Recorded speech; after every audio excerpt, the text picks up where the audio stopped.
কম এই মুহূর্তে অবস্থান করতেছি উত্তরবঙ্গের প্রাণকেন্দ্র বগুড়ার ঠিক বগুড়া যে জেলা কারাগারের ঠিক অপোজিট পাশে বা কারাগারের পাশ দিয়ে যে করতোয়া নদী আপনারা দেখেন করতোয়া নদী বয়ে গেছে। করতোয়া নদী কারাগারের পাশেই জেলা প্রশাসকের কার্যালয়, আর জেলা প্রশাসকের কার্যালয়ের সামনে অর্থাৎ করতোয়া নদীর পাশে একটা সুন্দর ওয়াকওয়ে নির্মাণ করা হয়েছে। এটা বগুড়ার ভাষায় ডিসি পার্ক বলা হয়। সাধারণত আমাদের বগুড়ার ভ্রমণ পিপাসী মানুষ। আমি এই মুহূর্তে একজন বগুড়ার এক ভাইয়ের সাথে কথা বলবো। আসসালামু আলাইকুম। ভাই, আপনার নাম কি? আমার নাম তানভীর। আপনার নাম তানভীর। তো আপনার বাসা কি বগুড়াতেই? জি, বগুড়াতে। যদি কাইন্ডলি বলতেন বগুড়া কোথায় বাসা? আমার বগুড়া জলেশ্বরী। হ্যাঁ, জলেশ্বরীতলা বাসা। তার মানে আপনি এই এলাকারই সন্তান, এই এলাকা সম্পর্কে আপনার অনেক ধারণা আছে।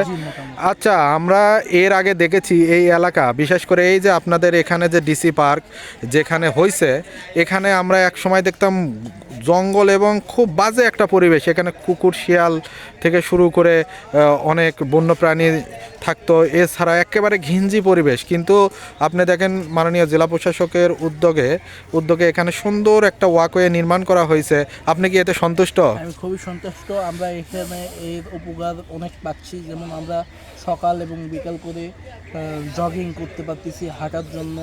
আমরা পরিবেশ কোথাও বিকালে বেড়ানোর জন্য আমরা জায়গা পেতাম না আগে। আমরা এখন পরিবার পরিজন নিয়ে আমরা এখানে এসে আড্ডা দিতে পারতেছি, ঘুরতে পারতেছি, মন ফ্রেশ লাগতেছে, সাথে আমাদের শারীরিক চর্চা হচ্ছে। আচ্ছা, আপনাকে আমি আরেকটা প্রশ্ন করতাম। আপনি দেখেন নদীর ওই পারে কিন্তু ওয়াকওয়ে নির্মাণ করা হয়নি, আপনি কি চান ওই পারেও নির্মাণ করা হোক? ওই পাশেও হোক, এই নদী আরও সুন্দর পানির ব্যবস্থা করা হোক, ফুল গাছ গোছালি লাগানো হোক, ওই পাশেও এরকম করা হোক। এতে আমরা সাধারণ জনগণ বগুড়াবাসী আমরা আরও উপকৃত হব। আর সচেতন বগুড়াবাসীর উদ্দেশ্যে কি আপনার বলার কিছু আছে এই পার্ক সম্পর্কে, যাতে কেউ এখানে বিশৃঙ্খলা না করে? বা কিছু আছে, বিশৃঙ্খলা করা যাবে না। আমরা যে ময়লা চিপস বা জুস আমরা খাই, সেগুলো এখানে ফালানো যাবে না।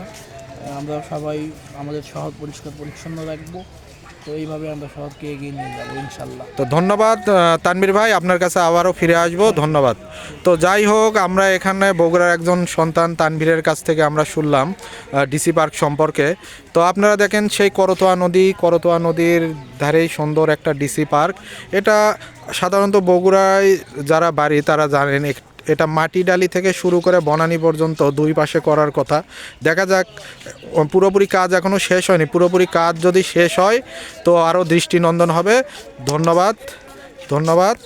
আপনাদের কাছে এটুকু। ভালো থাকেন। আসসালামু আলাইকুম।